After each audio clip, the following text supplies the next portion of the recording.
Hello students, NDA की तैयारी कर रहे हो तो आपके लिए बहुत ही इम्पोर्टेंट क्वेश्चंस जो कि एनडीए, सीडीएस, आईएएस, यूपीएससी इन सभी एग्जाम में जो एग्जाम्स में क्वेश्चंस आए हैं उन सभी को हम यहाँ पे डिस्कस करने वाले हैं। तो आज की वीडियो में हम टॉप जो इम्पोर्टेंट जो मैकेनिक्स के 5 क्वेश्चंस हैं उनको डिस्कस करेंगे और धीरे धीरे से लेवल को आगे बढ़ाते चले जाएंगे। देखो, एनडीए में अगर फिजिक्स को आपको अच्छा करना है, फिजिक्स हुआ, केमिस्ट्री हुआ, बायोलॉजी हुआ, साइंस अच्छी करनी है, तो आपको क्या क्या करना पड़ेगा? एनडीए के क्वेश्चंस करने पड़ेंगे सारे पीवाईक्यू, सीडीएस के सारे पीवाईक्यू करने पड़ेंगे, आईएएस जो यूपीएससी कराता है उसके सारे आपको पीवाईक्यू करने पड़ेंगे, और जो भी स्टेट लेवल के पीसीएस एग्जाम होते हैं जैसे बिहार बीपीएससी, यूपी पीसीएससी, इन सभी के क्वेश्चंस, क्योंकि लेवल सभी का सेम रहता है और क्वेश्चंस अगर देखोगे समहाउ सभी वही सेम रिपीट से होते रहते हैं और आपको कोई क्वेश्चन कहीं मिल जाएगा और इस तरीके से आपका कंसेप्ट बहुत अच्छे से क्लियर हो जाएगा। क्योंकि जो सिविल सर्विस के जो क्वेश्चंस होते हैं वो एक क्रिटिकल थिंकिंग को लेके बनाए जाते हैं, और वही क्वेश्चन जो एनडीए में पूछे जाते हैं। बिल्कुल सिंप्लीफाई क्वेश्चंस तो पूछते नहीं है, कुछ ना कुछ वहाँ पे क्रिटिकल थिंकिंग होगी, वही क्वेश्चंस पूछे जाते हैं। तो आपको मैंने बता दिया कौन कौन से क्वेश्चंस के कौन कौन से एग्जाम से उनके पीवाईक्यू सॉल्व करने हैं। तो उन्हीं एग्जाम से हमने पीवाईक्यूज पिक किए हैं। अब यहाँ पर लैंग्वेज बाई लैंग्वेज होने वाला है कि अगर आप स्टूडेंट हिंदी मीडियम के हो या इंग्लिश मीडियम के हो, दोनों को मैंने क्वेश्चंस को यहाँ पे हिंदी और इंग्लिश में दोनों में लिया है। तो चलिए क्वेश्चंस को देखते हैं और जो भी क्वेश्चन सॉल्व होते हैं आप ट्राई करना और वीडियो को पॉज करके क्वेश्चंस को ट्राई करने की कोशिश करना। तो क्वेश्चन नंबर हमारे पास पहला है यहाँ पर, if an object moves at an a non uniform constant acceleration. Non uniform का मतलब होता है एक्सीलरेशन की वैल्यू जीरो नहीं है, यानी कुछ ना कुछ है। सेकंड चीज़ कहा है एक्सीलरेशन कैसा है बेटा? कांस्टेंट है, यानी कि चेंज नहीं हो रहा है, नियत है। हिंदी में कहते हैं इसको एक्सीलरेशन कैसा है बेटा? नियत है। For a certain interval of time, कुछ टाइम के लिए यहाँ पर इस तरीके से मोशन होती है। Then the distance it covers in that time, तो इस टाइम में during this time the distance covered, तो उसके बारे में पूछा है। देखो, हमने एक इक्वेशन ऑफ मोशन पढ़ा है, S equal to U T plus half A T square. बाकी इक्वेशन ऑफ मोशन तो हमने कई सारे पढ़े हैं, V equal to U plus A T, एक ये हो गया, एक ये हो गया, एक ये तीसरा पढ़ा है, V square equal to U square plus two A S. तो यहाँ पर एस क्या है बेटा? डिस्टेंस है, या फिर डिस्प्लेसमेंट कह सकते हो। यू है इनिशियल स्पीड और टी है टाइम इंटरवल और ए यहाँ पर एक्सेलरेशन। अब उसने ये कहा कि एक्सेलरेशन की वैल्यू जीरो नहीं है, ये बात तो क्लियर है, यानी ये वाला टर्म क्या है? नॉन जीरो, यानी कि जीरो इसकी वैल्यू नहीं है। अब उसके बाद वो पूछ रहा है कि बताओ इससे क्या हम कंक्लूजन निकाल सकते हैं। देखो, पहला ऑप्शन है depends on it's initial velocity. ये क्या कह रहा है कि distance it covers in that time, ये वाली जो डिस्टेंस है वो किस किस के ऊपर डिपेंड कर रहा है? क्या इनिशियल स्पीड के ऊपर डिपेंड कर रहा है? तो यहाँ से हम कह सकते हैं यू के ऊपर डिपेंड कर रहा है। तो ये बात ऑप्शन फर्स्ट सही हो जाएगा, depends on it's initial velocity, ये बात सही है। सेकंड कह रहा है it's independent of its initial speed, नहीं, ये बात गलत हो जाएगी, क्योंकि इनिशियल स्पीड पर डिपेंड कर रहा है डिस्टेंस, जो भी डिस्टेंस कवर करेगा, तो ये बात गलत हो जाएगी। इंक्रीजेज लीनियरली विथ टाइम, क्या डिस्टेंस टाइम के साथ लीनियरली चेंज हो रही है? नहीं। यहाँ पर जो डिस्टेंस के बारे में बात करोगे, यहाँ पर ये हो जाएगा हमारे पास t u T plus half A T square, क्योंकि यहाँ पर टाइम की पावर 2 है तो इसको लीनियरली नहीं कहेंगे। अब कुछ स्टूडेंट कहेंगे सर यहाँ पर तो टाइम की पावर 1 है तो लीनियरली हो जाएगा। हम पूरे फंक्शन में देखते हैं, अगर पूरे फंक्शन में टाइम की पावर 1 होती तो लीनियरली वेरी करता, बट यहाँ पर फंक्शन में टाइम की पावर 2 भी है, यानी कि स्क्वायर पावर है, तो इसको बोलते हैं पैराबोलिकली, पैराबोलिकली चेंज हो रही है। लीनियरली चेंज नहीं हो रही, लीनियरली तब चेंज होता है कि पावर यहाँ पर ये वाला टर्म नहीं होता, सिर्फ एस प्रोपोर्शनल टू टी होता, तो इसको बोलते हैं लीनियरली चेंज हो रहा है। But displacement directly proportional to T square, इसको लीनियरली चेंज नहीं मानेंगे। तो ऑप्शन क्या हो जाएगा? सी वी गलत हो जाएगा। ऑप्शन डी कह रहा है depends on it's initial displacement, क्या इनिशियल डिस्प्लेसमेंट के ऊपर डिपेंड कर रहा है? नहीं। मोशन कहीं से भी स्टार्ट हो रही हो तो डिस्टेंस सिर्फ और सिर्फ टाइम के ऊपर डिपेंड करेगी, इनिशियल स्पीड के ऊपर डिपेंड करेगी और एक्सेलरेशन के ऊपर डिपेंड करेगी, सिर्फ इन तीन चीज़ों के ऊपर डिपेंड करेगी। तो ये भी ऑप्शन गलत हो जाएगा हमारे पास फोर्थ। तो ऑप्शन कौन सा हो जाएगा? Option first is correct, depends on it's initial velocity. आइए क्वेश्चन नंबर सेकंड देखते हैं। बहुत ही अच्छा क्वेश्चन है, एनडीए 2019 में 2019 में पूछा हुआ क्वेश्चन है। A car start from Bengaluru goes 15 metre in straight line toward south. देखो, सबसे पहले हम इस केसेस में हम क्या करते हैं,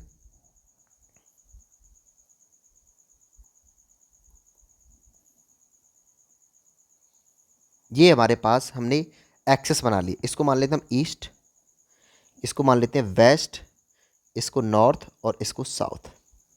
इस तरीके से हमारे पास डायरेक्शन है। अब हमने जो बेंगलुरु माना है, ये रहा बेंगलुरु, यहाँ सेंटर पर मान लिया ये Bengaluru B.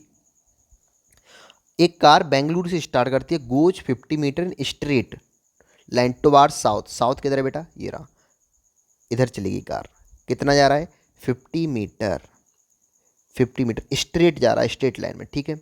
Immediately turns around, यानी कि जस्ट टर्न लेते तुरंत, एंड रिटर्न टू बेंगलुरु, यहाँ से वापस रिटर्न होती है और बेंगलुरु वापस से आ जाती, इस तरीके से रिटर्न होते हुए वापस बेंगलुरु आ गई, इस तरीके से।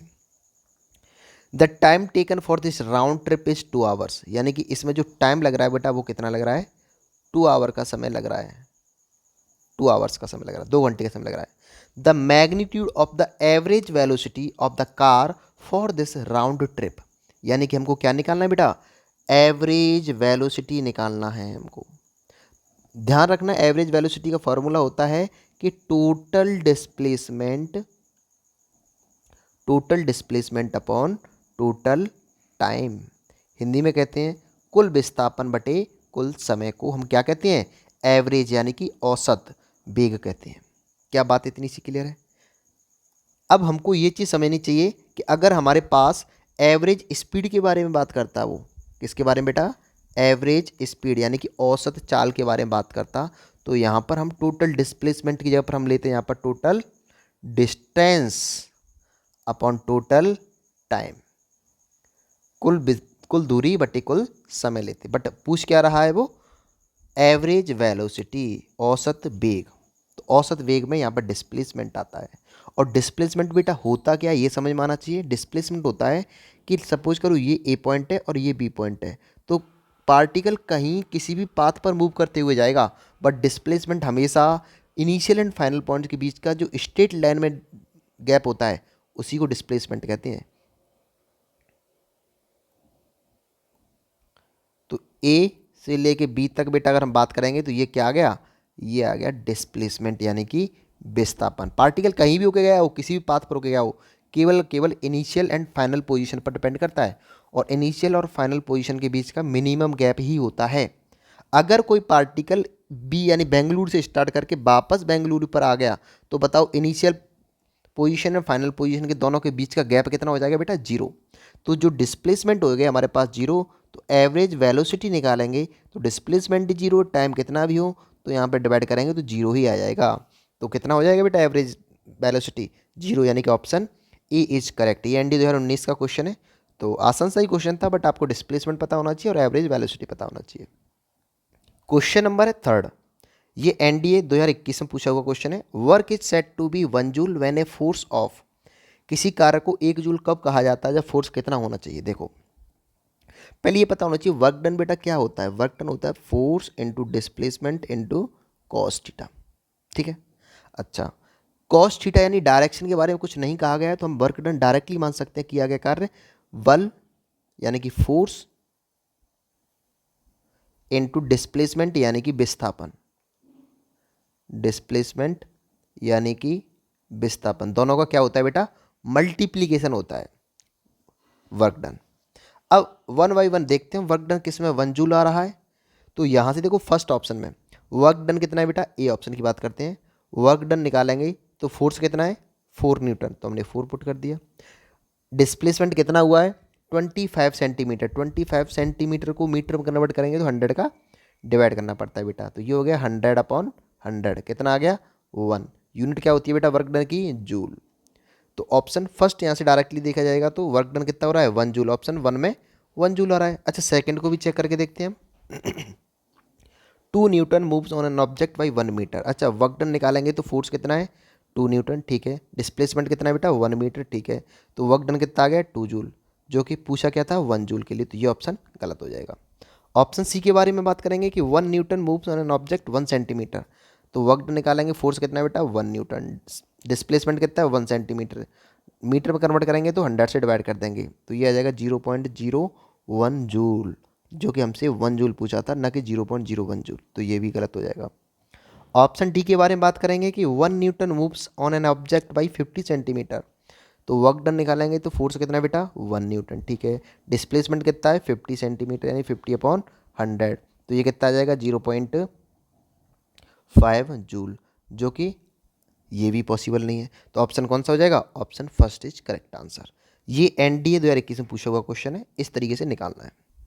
क्वेश्चन नंबर 4 है, ये सीडीएस 2020 में क्वेश्चन पूछा गया है। आपको देखो एनडीए, सीडीएस, आईएएस, यूपीएससी और बीपीएससी और यूपीपीसीएस, ये सारे क्वेश्चंस को सॉल्व कर लोगे तो आपको इन्हीं क्वेश्चंस से आपके सारे कंसेप्ट क्लियर हो जाएंगे और इसके अलावा कुछ आपको करने की जरूरत नहीं है। देखो, if the linear momentum of a moving object get double due to the application of force then its kinetic energy will. देखो, आपने एक फॉर्मूला पढ़ा होगा कि जो काइनेटिक एनर्जी होती है बेटा, वो होती है लीनियर मोमेंटम का square upon 2 times of mass. ये एक फॉर्मूला आता है। यहाँ पर के क्या है बेटा? काइनेटिक एनर्जी यानी कि गतिज ऊर्जा। पी क्या है? लीनियर मोमेंटम यानी कि रेखीय संवेग।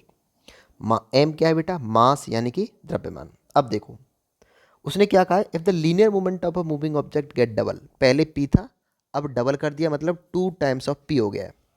Due to application of a force, एक फोर्स लगाने की वजह से। एक बात बताओ, कोई पार्टिकल यहाँ से यहाँ तक मूव कर रहा है तो जो मास पहले होगा, मास तो बाद में सेम ही रहेगा ना, मास में तो कुछ चेंज हो नहीं रहा है। तो इस तरीके से मैं ये कह सकता हूँ कि जो काइनेटिक एनर्जी रही होगी बेटा, वो directly proportional to P square की होगी। क्यों? कि 2m जो वाला टर्म है, ये 2m क्या हो गया? ये 2m कांस्टेंट है, यानी मास कांस्टेंट है। तो काइनेटिक एनर्जी इनिशियल केस में कितनी हो जाएगी? अच्छा, सेकंड केस में अगर बात करता हूँ, kinetic energy initial equal to P square, ठीक है। काइनेटिक एनर्जी अगर मैं सेकंड केस में बात करूँगा तो पी कितना हो गया? पी से 2p हो गया, तो यहाँ पर 2p का स्क्वायर आएगा, क्योंकि p का स्क्वायर करना पड़ता है। तो ये आ गया 4p स्क्वायर। अब यहाँ पर 4 की यहाँ पर 4 और p स्क्वायर की यहाँ पर कह सकता हूँ मैं काइनेटिक एनर्जी फर्स्ट वाली। तो जो काइनेटिक एनर्जी सेकंड वाली आ गई है, वो फर्स्ट वाली की 4 टाइम्स हो जाएगी। तो हम यहाँ से क्या कह सकते हैं बेटा? काइनेटिक एनर्जी यानी गतिज ऊर्जा क्या हो जाएगी? इंक्रीजेज बाई 4 टाइम्स, 4 गुनी हो जाएगी। तो ऑप्शन बी यहाँ पे करेक्ट हो जाएगा। क्वेश्चन नंबर 5 देखते हैं। ये आईएएस प्री में पूछा हुआ क्वेश्चन है 1997, लेकिन क्वेश्चन अच्छा है। सारे क्वेश्चंस करने आपको, वहाँ से आपको कॉन्सेप्ट की क्लैरिटी मिल जाएगी। जो क्रिटिकल थिंकिंग वाले क्वेश्चंस होते हैं, बहुत सारे बच्चे होते हैं सर एनडीए में कौन से क्वेश्चन सॉल्व करें, कहाँ से क्वेश्चन सोर्स कौन सा रखना चाहिए, इतना कर लोगे। बहुत सारे क्वेश्चन दे रखे हैं, मोर देन एनफ हो जाते हैं आपको साइंस के करने के लिए। तो एनडीए में जो भी फिजिक्स केमिस्ट्री वाइव आ रही है, आपको एनडीए, सीडीएस, आईएएस, यूपीएससी और पीसीएस, ये बीपीएससी और यूपीपीसीएस और यूकेपीएससी, इन सभी के कर लीजिए क्वेश्चंस। देखिए क्या कह रहा है वो। A girl is swinging on a swing in sitting position. एक लड़की है, वो क्या कर रही है बेटा? झूला झूल रही है। एक लड़की झूले पर बैठी स्थिति में झूल रही है। पहले क्या सिचुएशन में बैठी हुई है। अब क्या कह रहा है देखो, व्हेन द सेम गर्ल, लड़की सेम है, स्टैंड अप मतलब झूले पे ही खड़ी हो जाती है, देन पीरियड ऑफ स्विंग यानी कि जो टाइम पीरियड है, जो झूला झूलने का रिपीटेशन टाइम पीरियड है, रिपीटेशन टाइम है, उस पर क्या इफेक्ट पड़ेगा। वो ये कह रहा है कि एक लड़की झूले पर बैठी स्थिति में झूल रही है, उस लड़की के झूले खड़े हो जाने पर प्रणोद आवर्तकाल क्या हो जाएगा। देखो बेटा, इस तरीके के हमारे पास झूला है, यहाँ पर गर्ल बैठी हुई है इस तरीके से, इस तरीके से बैठी है, ठीक है। वो इस तरीके से स्विंग हो रहा है। अब यहाँ पर देखोगे तो वो ऐसे झूला जा रहा है, ऐसे ऐसे बार बार होता चला जा रहा है। ये झूला झूल रही है इस तरीके से। अगर मैं तुमसे कहता हूँ कि देखो बेटा, एक होता है सिंपल पेंडुलम, अगर किसी मास को यहाँ पर अटैच कर दिया जिसका मास m है और लेंथ l है, और ये झूला, ये टाइम पीरियड वो इस तरीके से जा रहा हो, तो एक टाइम पीरियड में मतलब ऐसे गया और ऐसे वापस आने में जो टाइम लगता है, उसी को बुलाता है टाइम पीरियड। और उसकी वैल्यू होती है बेटा t इक्वल टू 2π√L/g। ये फॉर्मूला होता है टाइम पीरियड का, सिंपल पेंडुलम जिसको बोलते हैं, सरल लोलक कहा जाता है हिंदी में। देखो बेटा, 2π तो कांस्टेंट है ही, एल क्या है? लेंथ, और जी क्या है? Acceleration due to gravity. जी की वैल्यू भी क्या रहती है बेटा? कांस्टेंट रहती है, जिसकी वैल्यू 9.81 मीटर पर सेकंड होती है, अप्रॉक्सीमेटली 10 मीटर पर सेकंड स्क्वायर अज्यूम कर लेते हैं इस चीज़ को। तो जी की वैल्यू ये हो गई हमारे पास।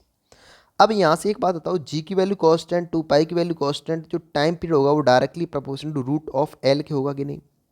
यानी कि अगर लेंथ बढ़ जाती है, डायरेक्टली प्रोपोर्शनल का मतलब होता है अगर लेंथ बढ़ी तो टाइम पीरियड बढ़ेगा, अगर लेंथ कम हो गई तो टाइम पीरियड भी बेटा क्या हो जाएगा? कम हो जाएगा। अब देखो एक बात बताओ, पहली सिचुएशन में जो लेंथ रही होगी वो लड़की की सेंटर मास से यहाँ से लेंगे, तो ये लेंथ रही होगी L1। इसको मैंने क्या मान लिया बेटा? L1 मान लिया यहाँ से यहाँ तक। अब क्या किया, वो लड़की क्या हो गई बेटा? खड़ी हो गई। अब लड़की कुछ ऐसे हो गई, तो अब इसका सेंटर मास कहीं ऊपर शिफ्ट हो गया होगा। क्या हो गया होगा बेटा? सेंटर मास थोड़ा सा ऊपर शिफ्ट हो गया होगा। तो हिंज पॉइंट से जो लेंथ देखेंगे L2, तो वो इस तरीके की हो जाएगी। अब हमको साफ दिख रही है कि सर L2 जो होगा वो कम हो गया होगा, L1 ज़्यादा रही होगी। सेकंड केस में जब खड़ी हो जाती लड़की तो लेंथ क्या होगी बेटा, कम हो गई। जब लेंथ कम हो जाएगी तो टाइम पीरियड क्या हो जाएगा बेटा, घट जाएगा। यानी कि जो बार बार रिपीटेशन वाला टाइम है वो क्या हो गया, घट गया। तो बी शॉर्टन यानी कम हो जाएगा। ऑप्शन ए यहाँ पर करेक्ट ऑप्शन हो जाएगा। तो ये IAS 1997 का क्वेश्चन है। तो ये सारे क्वेश्चन आपको सॉल्व करने हैं। और अगर चैनल पर नए हो तो प्लीज़ चैनल को सब्सक्राइब कर लेना। इस तरह की वीडियो हम लाते रहेंगे और मोस्टली सारी साइंस को हम कवर जल्दी ही करा देंगे एनडी के लिए। तो जो भी स्टूडेंट एनडी की तैयारी कर रहे हो तो ये चैनल आपके लिए बहुत बेनिफिशियल होने वाला है। चलिए मिलते हैं अगली वीडियो में, तब तक के लिए बाय बाय।